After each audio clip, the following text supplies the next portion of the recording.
Hi, everybody. Matthew Turnage here.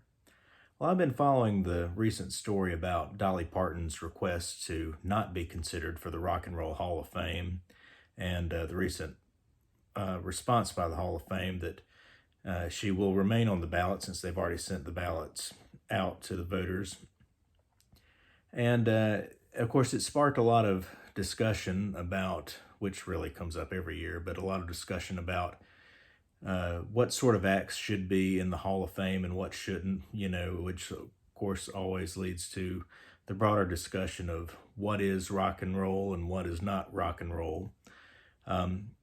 The people who are proponents of what I will call the more expansive definition to have sort of a wider representation of acts in the hall, they often put forth the view that that rock and roll is really about an attitude. It's about a certain approach or a style of being, and not necessarily about a particular style of music. And it's an interesting argument. In some ways, I think it's true that there is a lot that defines rock and roll that is in the attitude and the approach.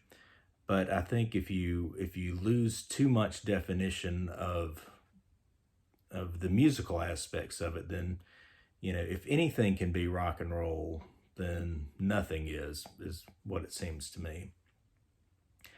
But as far as the question, though, specifically of how that applies to the Hall of Fame, just thought I'd share my thoughts. My opinion is that there is an important element of rock and roll that is that rock and roll attitude. And what does that mean?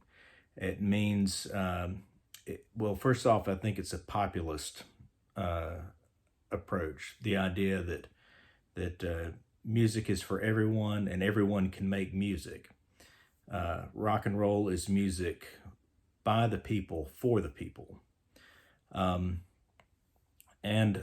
therefore, rock and roll is also has a certain anti-establishment streak to it that's been there from the very beginning. There's an idea of rebellion against conformity, of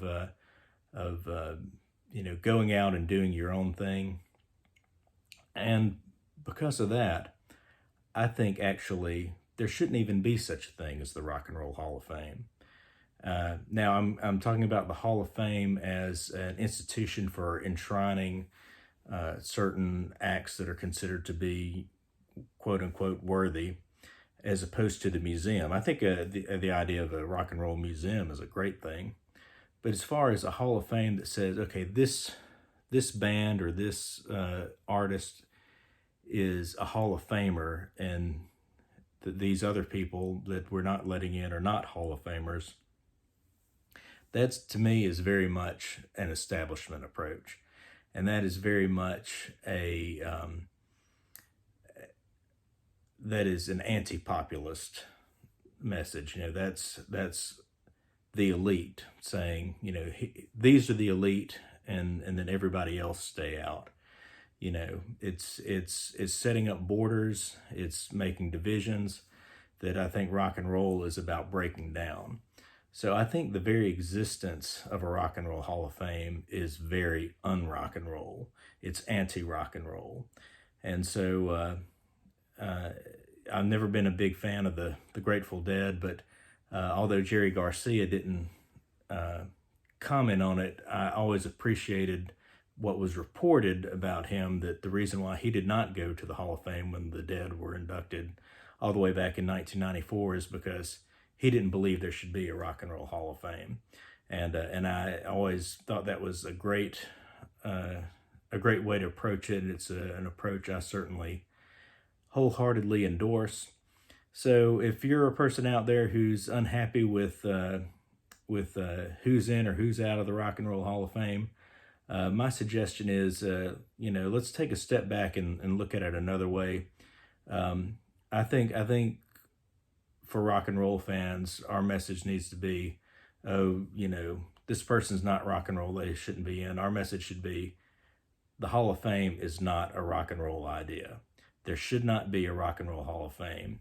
Celebrate the museum, have displays showing great, rock memorabilia from the past, but let's not, break artists down into this person is a Hall of Famer and this is not. Abolish the Rock and Roll Hall of Fame. Thanks for watching.